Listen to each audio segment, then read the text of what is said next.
Sem mais delongas, eu convido a toda a igreja que abra comigo a Santa Palavra de Deus, lá na carta do apóstolo Paulo a Tito, no capítulo de número 2. Nós vamos ler o texto da Palavra do Senhor, a partir do versículo de número 11. Tito 2, de 11 a 15. Assim diz a palavra do nosso Deus.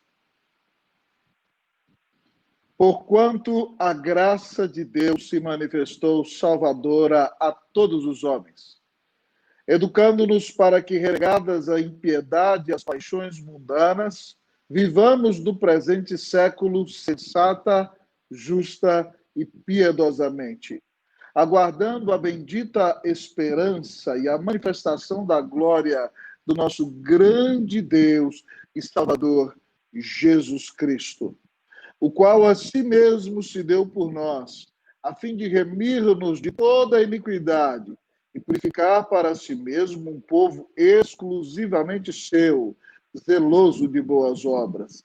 Diz estas coisas, exorta e repreende, também com toda a autoridade. Ninguém te despreze. Oremos ao nosso Deus.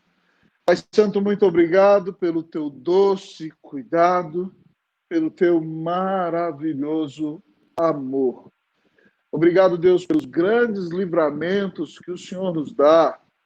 Ó Deus, pelo livramento na vida do Gabriel, Deus, ó Pai, que não quebrou nenhum osso, Deus, ó Pai, só teve, ó Pai, braço e perna ralado. Deus, cura o teu filho em nome de Cristo Jesus. Também abençoa cada um dos queridos irmãos e irmãs que estão conosco aqui no Conexão com Deus Central. Fala poderosamente aos seus corações e abençoa as suas vidas. Ó Deus, que nós sejamos encontrados pelo Senhor e pela tua palavra nesta noite. Pai, manifesta a tua graça, Pai, e glorifica o nome de Jesus. Nós não merecemos nada de ti, mas tu és Deus perdoador, misericordioso.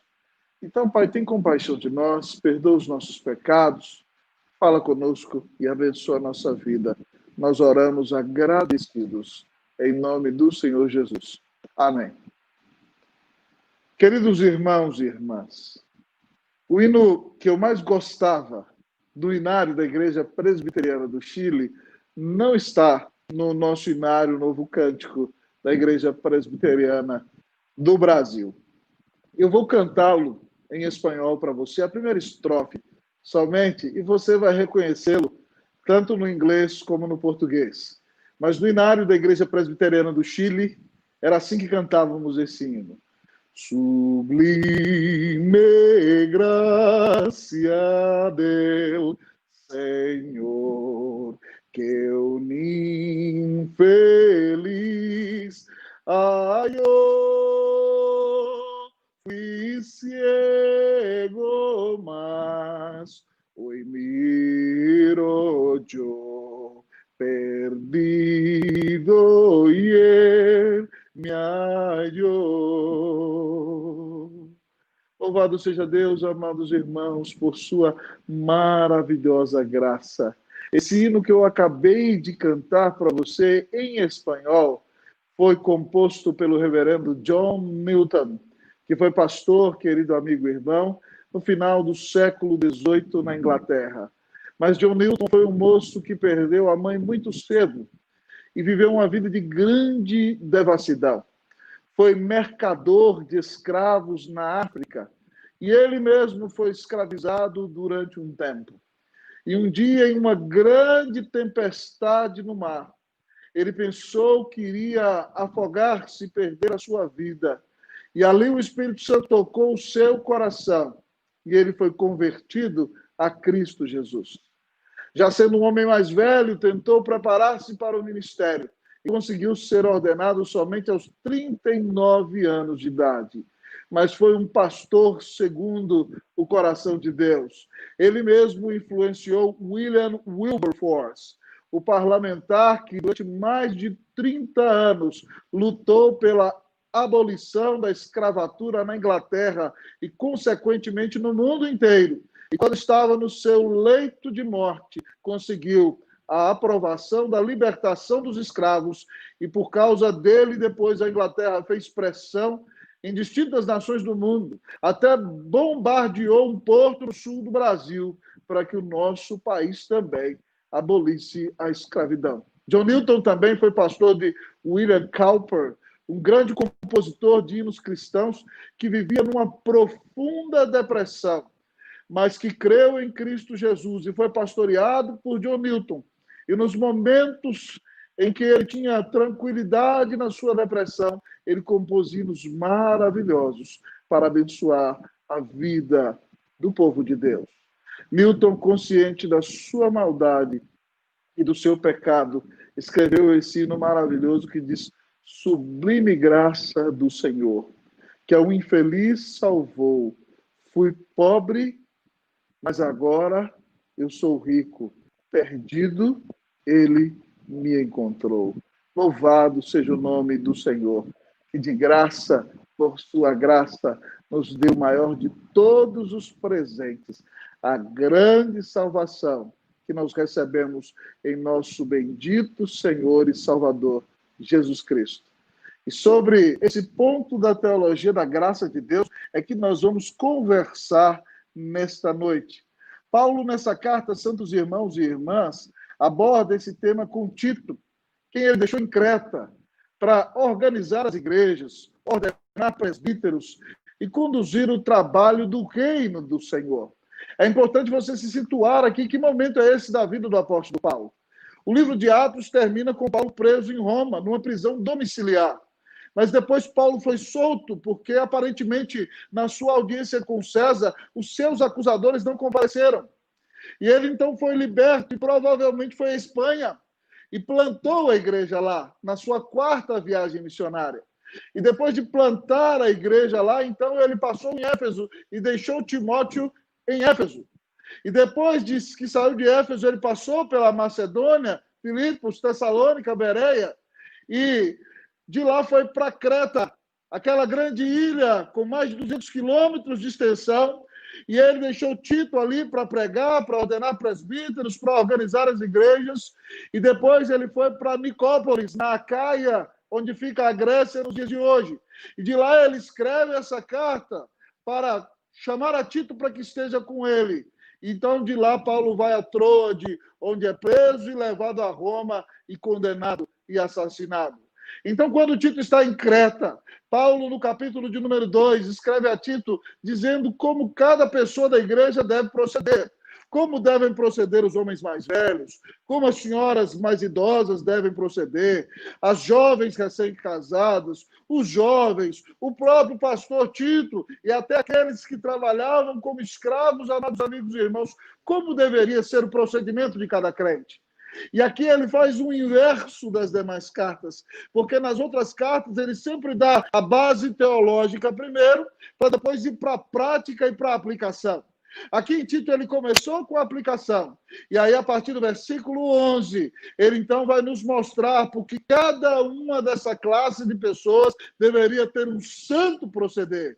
E ele diz que a razão é a seguinte: porquanto a graça de Deus se manifestou salvadora a todos os homens. Ele fala da manifestação da graça de Deus.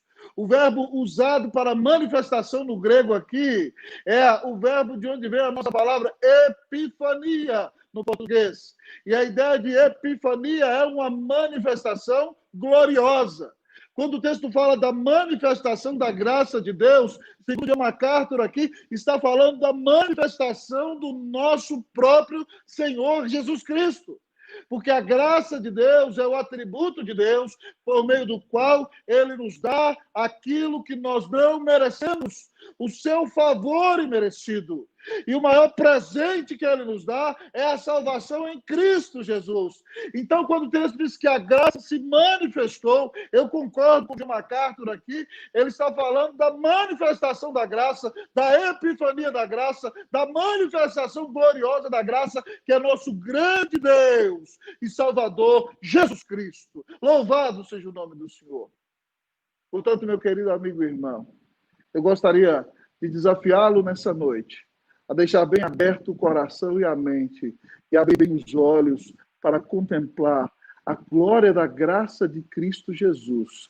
Porque ao nos apresentar a epifania da graça, ele vai nos mostrar aqui como a graça de Jesus se manifesta em nossa vida. Como a graça de Jesus se manifesta em nossa vida? Primeiramente, o texto nos diz que ela salva. Como a graça de Jesus se manifesta em nossa vida? Primeiramente, o texto diz que ela salva. Diz assim, amado irmão, o versículo de número 11: porquanto a graça se manifestou salvadora a todos os homens. Ué, pastor, o apóstolo Paulo está ensinando universalismo?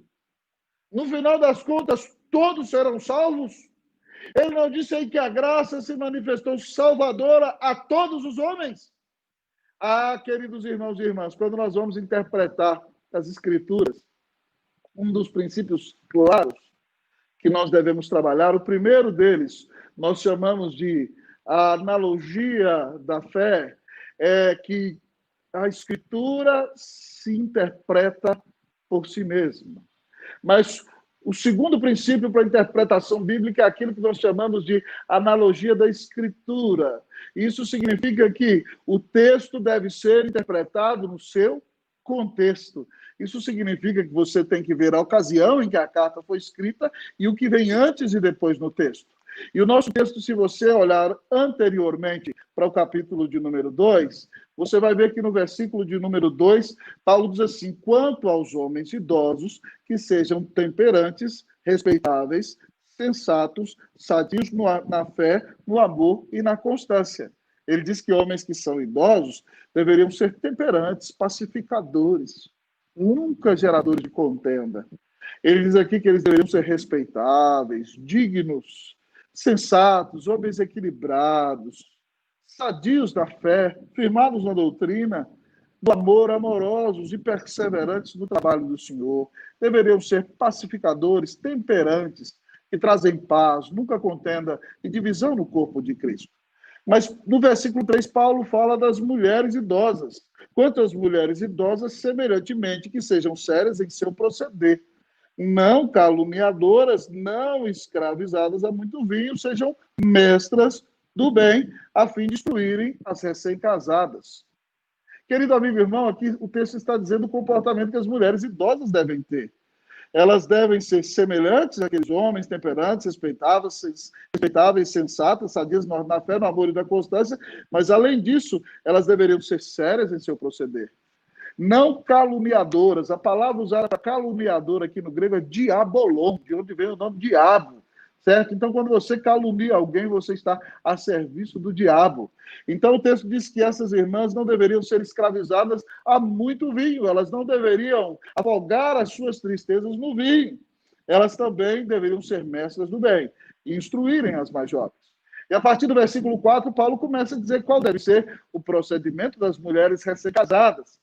O que elas deveriam aprender com as mais velhas. Elas devem amar aos seus maridos e os seus filhos, devem ser equilibradas, honestas, boas donas de casa, boas administradoras do lar, bondosas, sujeitas ao marido, para que a palavra não seja difamada. E aí ele vai dizer o comportamento dos homens jovens, qual deve ser? Ele diz que devem ser em todas as coisas criteriosos. O próprio pastor Tito também tinha que saber como proceder. Diz o texto que ele tem que ser padrão de boas obras e no ensino mostrar integridade, ou seja, ele tem que ser irreverente, com uma linguagem sadia e irrepreensível, para que o diabo, querido irmão, fosse envergonhado e não houvesse indignidade alguma na mensagem que Tito pregava. Mas o texto também fala dos servos, daqueles que trabalhavam como escravos e eram convertidos. Eles deveriam ser obedientes ao seu senhor e não dando motivo de escândalo nenhum, não deveriam roubar nem ser respondões, mas deveriam dar prova de fidelidade a fim de que com sua vida ornamentassem a doutrina de Deus, nosso Salvador. Então, entendendo esse contexto, agora você pode ler o versículo de número 11. Por que essas pessoas podem viver desse jeito? Os anciãos, as anciãs, as mulheres recém-casadas, os homens jovens, o próprio pastor Tito e também aqueles irmãos que trabalham numa condição de servidão. Por que eles podem viver de maneira digna? Paulo diz, porquanto, portanto, porque a graça de Deus se manifestou salvadora a todos os homens. Quando o texto diz que a graça se manifestou salvadora a todos os homens, ele está falando que a graça de Deus salva qualquer tipo de pessoa. Não está dizendo que a salvação é universal.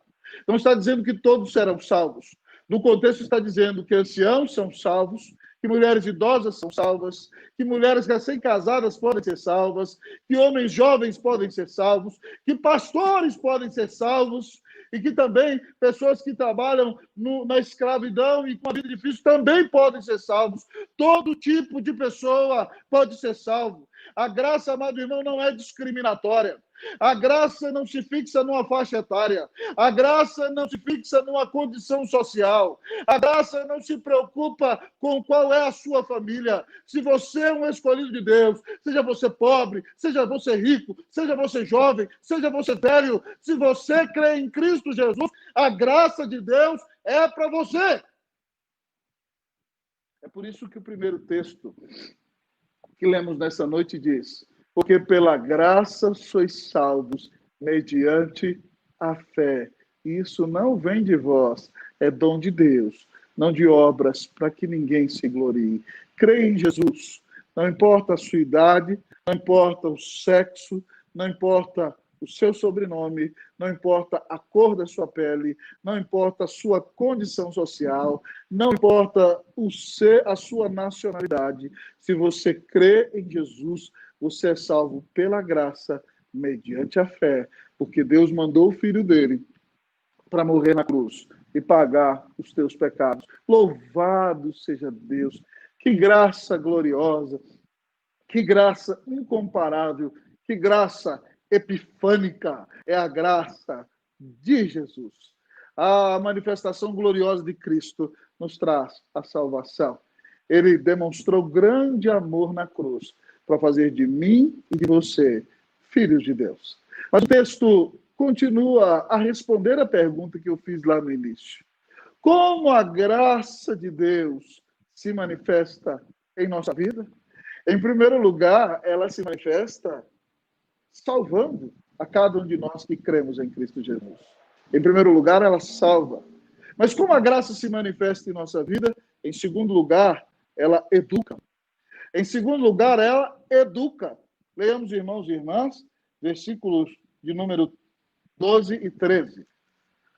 Paulo diz assim: educando-nos para que, renegadas a impiedade e as paixões mundanas, vivamos no presente século sensata, justa e piedosamente.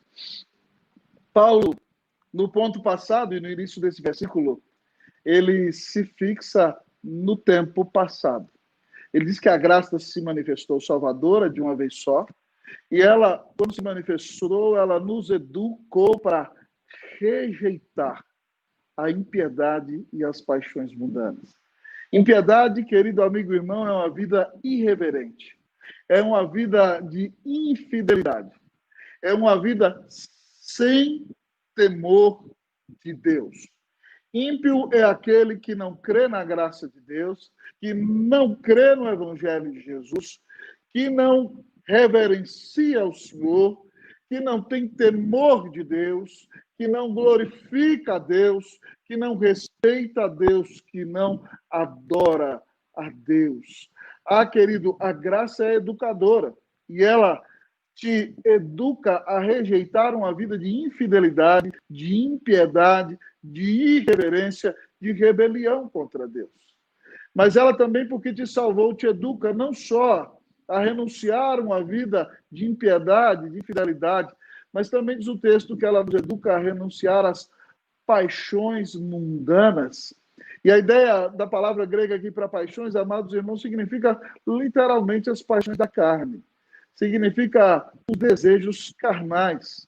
Aquilo que Paulo, lá em Gálatas 5, chama de obras da carne. Aquilo que João diz lá na sua primeira carta, no capítulo 2, falando que o que há no mundo é a concupiscência da carne, o desejo sexual da carne de pecar, de ter uma vida descontrolada sexualmente, fora do casamento, que é o lugar onde Deus permite, querido, que nós desfrutemos da nossa vida sexual de maneira que o glorifica. Mas também significa a concupiscência dos olhos, desejar aquilo que não é seu, querer possuir aquilo que você não tem direito. E também significa a soberba da vida, o orgulho de se sentir mais importante, se sentir superior. Todas estas são paixões mundanas. E a Bíblia aqui está nos dizendo que Jesus Cristo, a graça de Deus, se manifestou para educar-nos, para renegar esse tipo de coisa. Você precisa renegar uma vida de impiedade. Se você não ora, não lê a Bíblia, não adora a Deus, vive para satisfazer a sua própria carne, para a sua própria glória, para realizar seus próprios desejos, você precisa renunciar a tudo isso para não ser lançado no inferno. E se você creu em Cristo Jesus, o Senhor te perdoou de todos os teus pecados. E agora você já não é mais casado com o pecado. Paulo diz em Romanos 6 que você pode considerar-se morto para o pecado. Querido irmão, morra para o pecado. Pastor, mas como é que eu posso vencer meus pecados a cada dia? A Bíblia diz em 1 João 9 que se confessarmos os nossos pecados, Ele é fiel e justo para nos perdoar os pecados e nos purificar de toda injustiça. Então você pode confessar o seu pecado a Deus e Ele diz que vai te perdoar e te purificar.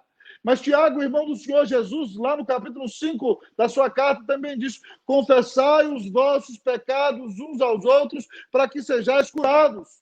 Então, minha irmã, se você é uma escrava de um pecado, procure uma irmã que você confia nela, uma mulher de Deus, e confesse o seu pecado a essa irmã e aceite a repreensão. Então, envergonhada, você será pastoreada e essa irmã vai te ajudar também a vencer esse pecado para a glória e para a honra do nome de Jesus.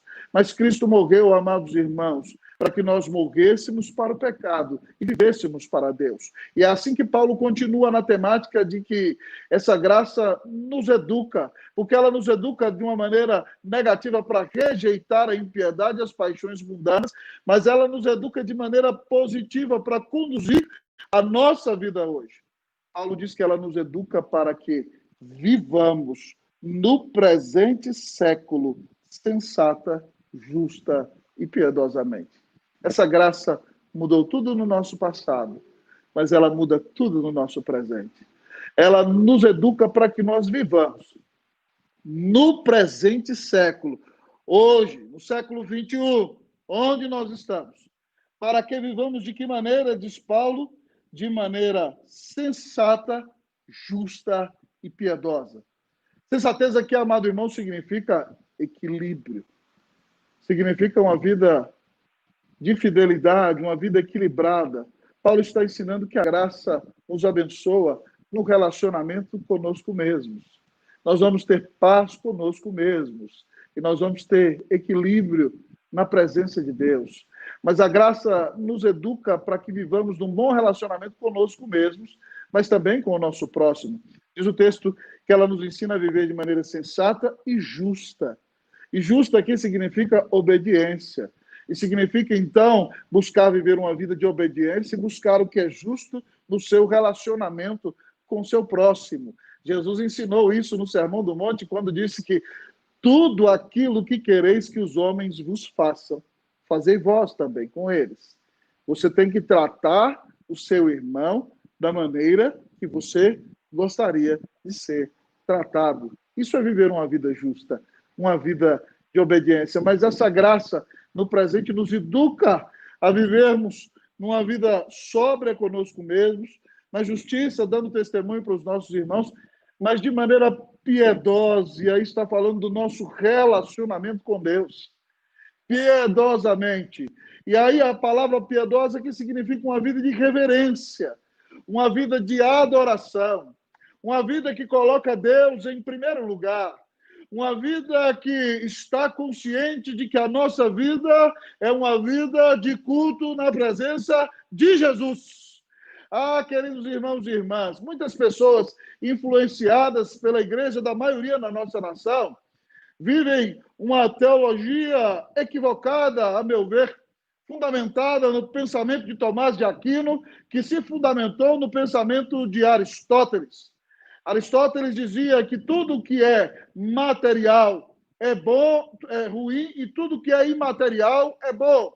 Tomás de Aquino pegou os conceitos de Aristóteles e trouxe para a teologia e estabeleceu a diferença entre natureza e graça. E ele fala que a mão de Deus se vê na natureza, mas a graça sempre é superior. Então, com base nesse conceito, muitas pessoas acreditam que você pode ter uma vida sacra e uma vida profana.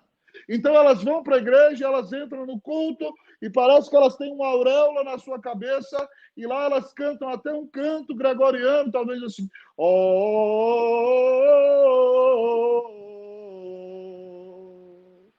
Elas parecem as pessoas mais santas do mundo, mas quando elas saem do culto, elas vivem como se fossem demônios. E tudo isso, amado irmão, é fruto de uma teologia equivocada. Sabem por quê? Porque o culto não acaba quando o culto na igreja acaba. Nós saímos do culto público e assim que saímos do culto público, nós entramos no culto da vida. E o culto da vida tem que ser sincero, tem que ser verdadeiro, tem que ser abundante. Nós temos que amar a Deus a cada instante da nossa vida.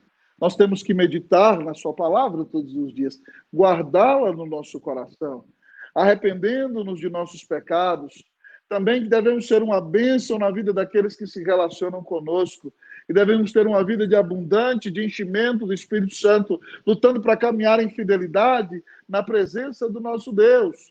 E aí, então, quando nós vivemos essa vida pujante, essa vida abundante, essa vida cheia da graça de Jesus, nós entramos na igreja e a vida de Deus se percebe. Eu não sei se você já foi em uma igreja em que parece que todos estão morrendo.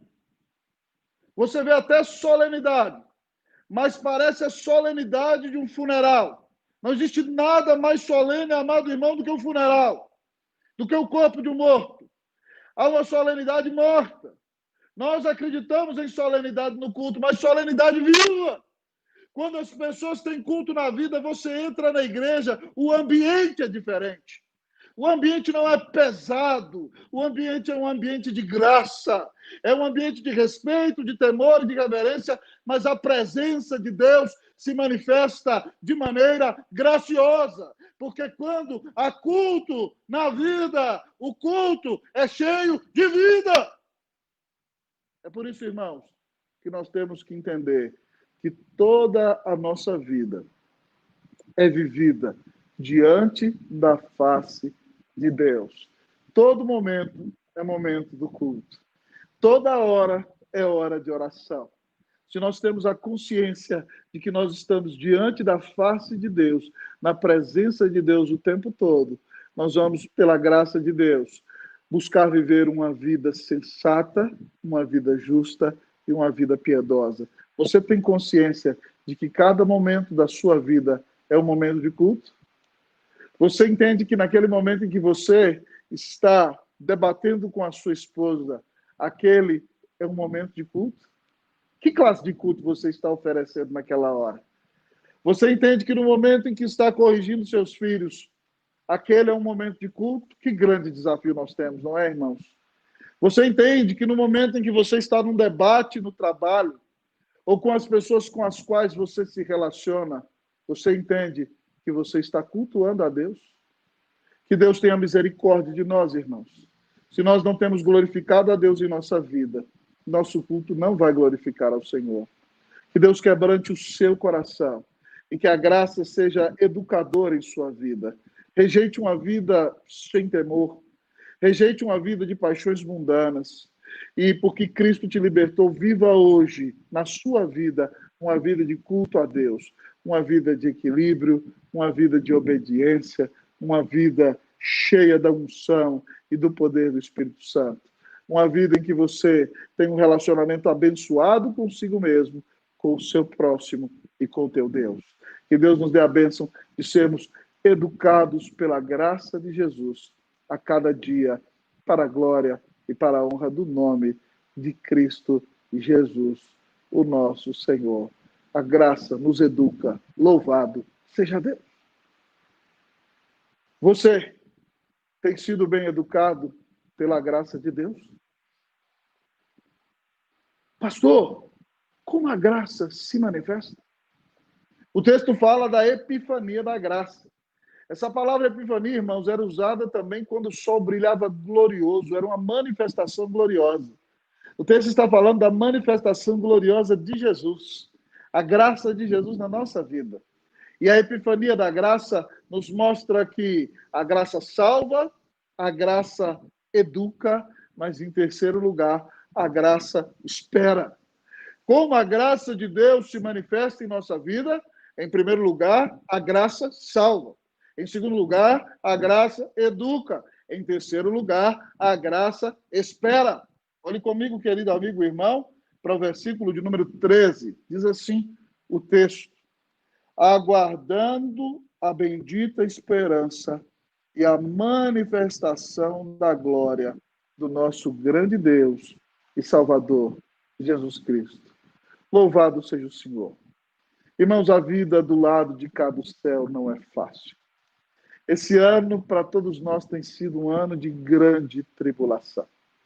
Nosso coração tem estado apertado diante da pandemia do coronavírus, diante de falecimento de pessoas que amamos, diante, amados irmãos e amigos, de enfermidade de nossos familiares, de pessoas que amamos, diante da crise econômica, financeira, diante da crise nos relacionamentos. E se você, meu querido amigo e irmão, não tem perspectiva da eternidade, você vai andar deprimido o tempo todo. Você vai arrancar os cabelos que não tem na cabeça. Mas quando você tem consciência de que Jesus está presente em sua vida, ainda que você passe por momentos difíceis, você não vai se desesperar totalmente, porque você tem a perspectiva da eternidade. E o nosso texto diz que nós aguardamos, e aqui quando diz o texto aguardamos, dá a ideia de que aguardamos ansiosamente a bendita esperança. E que bendita esperança é essa, pastor? Diz o texto aqui, a manifestação da glória de nosso grande Deus e Salvador Jesus Cristo. E o texto está falando que é da manifestação gloriosa de Jesus. Nós anelamos aquele dia em que aparecerá nos céus o sinal do Filho do Homem. E todos os povos da terra o contemplarão. E a Bíblia diz, porque assim como o relâmpago que sai do Oriente e se mostra no Ocidente, assim há de ser a vinda do Filho do Homem, e todo olho verá. Se você crê em Cristo Jesus e você estiver morto quando isso acontecer, ele vai te ressuscitar com um corpo glorificado. Depois que ressuscitar você, ele vai transformar todos aqueles de nós que estivermos vivos com um corpo glorificado igual ao dele. Então, todos nós transformados, nos encontraremos com o Senhor nos ares, e ele então há de descer e julgar a todos os homens, meus amados amigos e irmãos, e fazer novas todas as coisas.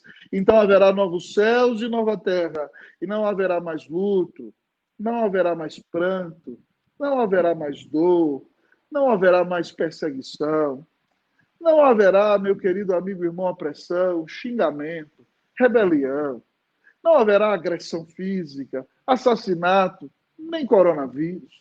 Não haverá, meu amado amigo e irmão, nenhuma das angústias que nós passamos neste mundo, porque as primeiras coisas já terão passado. Louvado seja Deus. Me lembrei de uma música do Vencedores muito linda que fala sobre isso. Ela diz assim: lá está o meu tesouro, lá onde não há choro, onde todos cantaremos juntos hinos de louvor ao Senhor. Aleluia. Aleluia, onde todos cantaremos juntos hinos de louvor ao Senhor. Meu irmão, não tem uma perspectiva somente da terra. Não olhe somente para as circunstâncias. Não pense somente na pandemia do coronavírus. Entenda que você tem um lugar garantido nos céus. Entenda que Jesus foi preparar para você moradas eternas. Entenda que se você partir deste mundo antes dele voltar, quando você chegar na presença dele, ele vai dizer para você: seja bem-vindo, bendito do meu Pai, para as moradas eternas que eu preparei para você. Querido, não se desespere. Você já sabe o final da história e a sua vida está nas mãos do nosso Rei Jesus, que vivo está. Então aguarde essa esperança. Ore pelo regresso do Senhor. Clame ao Senhor para que te dê a bênção de ver logo o dia da vinda do Senhor. Ó Jesus, Maranata, vem nos buscar, nosso grande Deus e Salvador. Aleluia. Louvado seja o nome do Senhor. Que gloriosa essa graça, esse perdão, essa grande salvação que nós temos em Cristo Jesus. Mas ao olhar para o texto desta noite, amado irmão, ao nos mostrar a epifania de Cristo, nós nos perguntamos como a graça se manifesta em nossa vida. Em primeiro lugar, o texto nos diz que ela salva. Em segundo lugar, ele nos diz que ela educa. Em terceiro lugar, ele diz que ela espera. Mas em quarto lugar, o texto diz que ela conquista. Vejamos, irmãos, o versículo de número 14. O qual a si mesmo se deu por nós, a fim de remir-nos de toda iniquidade e purificar para si mesmo um povo exclusivamente seu, zeloso de boas obras. A graça veio para nos conquistar. Louvado seja o nome do Senhor. Paulo resume o que já tem sido dito até aqui, quando nos diz neste versículo que Cristo a si mesmo, esse que se manifestou, a graça manifesta, se deu por nós. E com que objetivo ele entregou sua própria vida na cruz? O texto é claro ao dizer que, a fim de remir-nos de toda iniquidade. A palavra usada para remir aqui é a palavra de onde vem a nossa palavra redenção. E esse verbo significa literalmente o preço pago pela libertação de um escravo. O que Paulo está dizendo aqui é que Cristo deu a sua vida na cruz para pagar a nossa dívida. Nós éramos escravos e precisávamos ser libertos da pena do pecado. Então ele morreu em nosso lugar e pagou a nossa dívida e nos deu a liberdade para vivermos para Deus. Ele se deu por nós, para nos libertar. O pecado já não tem domínio sobre a sua vida, meu querido amigo e irmão. O diabo não tem domínio sobre você. Deus não olha para você com uma face irada. Mas se você creu em Cristo Jesus, você já foi declarado justo pela fé, porque Cristo se deu por você para te libertar da morte eterna, para te libertar da ira de Deus, para te dar paz com Deus, para te dar libertação para a glória e para a honra do nome de Jesus. Mas ele não morreu somente para a sua justificação, para a sua redenção. Ele também quer te conquistar na sua santificação. O texto diz aqui, o qual a si mesmo se deu por nós a fim de remir-nos de toda iniquidade, pagou toda a nossa dívida, e purificar para si mesmo um povo exclusivamente seu, zeloso de boas obras. Se você creu em Cristo Jesus, você já foi liberto, você já foi justificado. Mas agora que ele conquistou você, ele não só te livra da pena do pecado, mas ele está te livrando do poder do pecado na sua vida. E ele se deu, então, para purificar você, para que você cresça em santificação, para que você abandone a vida de pecado, para que você morra para si mesmo e viva para Deus, para que você cresça em santificação, para que você odeie o pecado na sua vida e seja vitorioso contra o pecado a cada dia. Cristo morreu para te libertar e para te purificar, para te santificar, para te moldar à imagem dele. Louvado seja o nome do Senhor. E ao fazer isso, ele quer revelar na sua vida a glória dele. Porque por causa da morte dele, você foi liberto, redimido, você está sendo purificado e você se torna alguém frutífero. O texto diz que ele se deu por nós a fim de remir-nos de toda iniquidade e purificar para si um povo, glória a Deus, exclusivamente seu, zeloso de boas obras. Cristo morreu para nos conquistar. Preste atenção. E Cristo não quer conquistar somente a sua alma para o céu. O Senhor morreu para te conquistar como um todo. E é por isso que ele não aceita o segundo lugar na sua vida. É por isso que ele nunca vai dividir o lugar dele na tua vida com ninguém. E todas as vezes que você colocar alguém ou alguma pessoa ou até você mesmo no lugar do Senhor, ele vai tirar. Porque ele deu a vida por você. Ele comprou você com o próprio sacrifício dele. Ele quer purificar você. E ele quer fazer de você alguém frutífero, alguém zeloso de boas obras. No texto de Efésios, quando ele diz que somos salvos pela graça mediante a fé, ele diz assim, porque pela graça sois salvos mediante a fé, isso não vem de vós, é dom de Deus, não de obras para que ninguém se glorie. No versículo 10 ele diz, porque somos feitura sua. Poema de Deus, essa expressão no grego.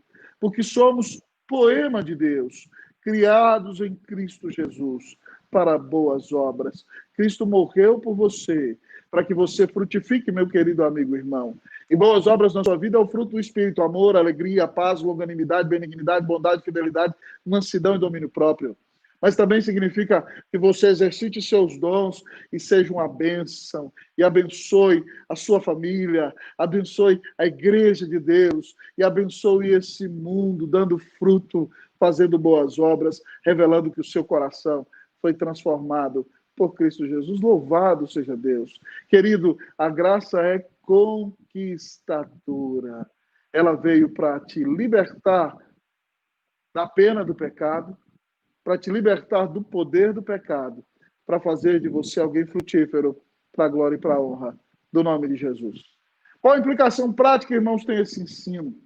Paulo fala para o reverendo Tito o seguinte, versículo 15, dize estas coisas, exorta e repreende também com toda a autoridade, ninguém te despreze.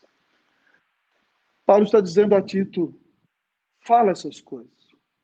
Paulo disse que Tito tem que ensinar sobre a graça de Deus.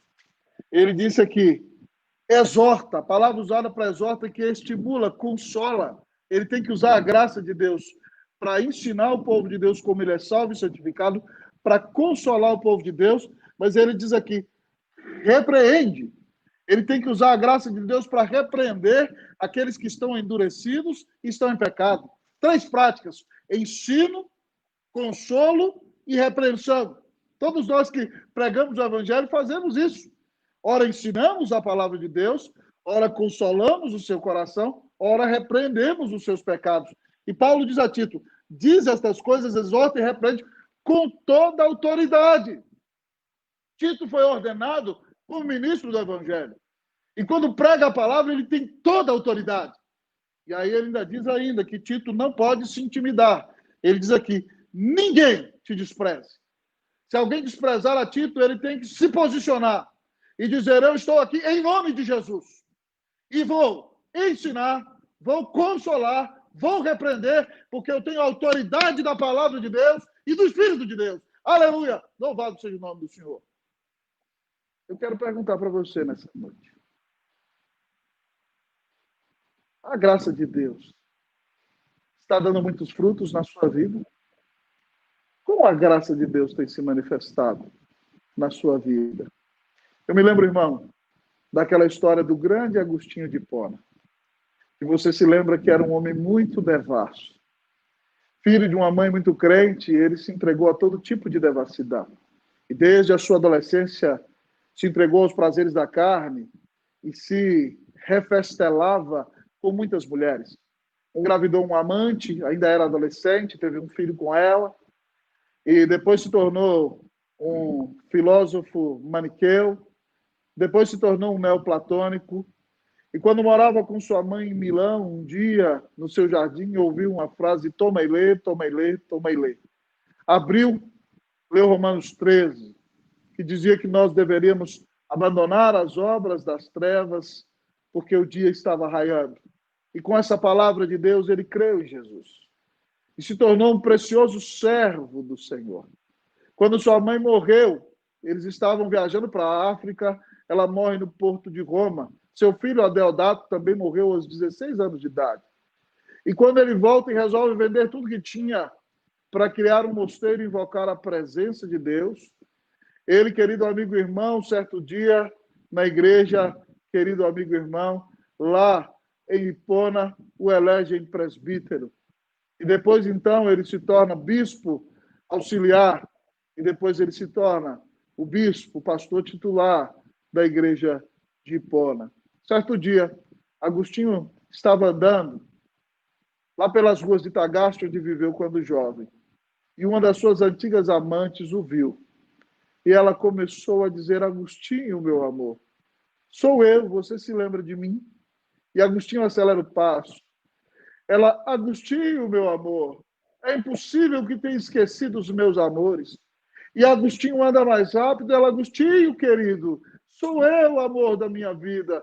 Sinto saudades de você. E quando ele começa praticamente a correr, ela vai adiante dele e o agarra pelas suas vestes e diz: Agostinho, meu amor, sou eu. Ele olha para ela e disse: mas não sou eu. Agostinho morreu. Agora Cristo vive em mim. Aleluia. Louvado seja o nome do Senhor. Querido amigo e irmão, você tem o maior de todos os presentes, a maior de todas as bênçãos. Você tem a graça de Deus e o perdão de Jesus em sua vida. Cristo se manifestou gloriosamente em sua vida para te salvar, para te educar, para te preparar para esperar agora, para conquistar você para Deus. Que nessa noite, ao ouvir essa mensagem, você entenda que nunca ninguém te amou como Jesus te ama. E que você que está aqui ainda não é salvo, se arrependa dos seus pecados e creia em Jesus, e você vai receber o presente da vida eterna, do perdão de pecados, da salvação. Cristo entrará em seu coração e nunca jamais sairá. Você será perdoado, terá o Espírito de Deus morando em você e terá um lugar garantido nos céus. Creia em Cristo Jesus, ele pode perdoar todos os teus pecados e mudar a tua vida. Se você já creu, meu querido amigo e irmão, Jesus não vai dividir o lugar dele na tua vida com ninguém. Então, abandone uma vida, querido amigo e irmão, de irreverência. Abandone uma vida entregue a paixões mundanas. Confesse hoje o seu pecado. Peça perdão ao Senhor. Ele te deu poder para crescer espiritualmente. Diga: Senhor, me ajuda a viver uma vida equilibrada, em paz comigo mesmo. Uma vida justa, que dá testemunho para os demais. Uma vida piedosa, que glorifica o Senhor. E diga: Senhor, o tempo aqui está muito difícil. Eu tenho enfrentado grandes lutas nesse mundo. Senhor, tem dia que dá vontade de entregar os pontos, mas eu sei que eu tenho uma bendita esperança. E o Senhor vai se manifestar gloriosamente no final.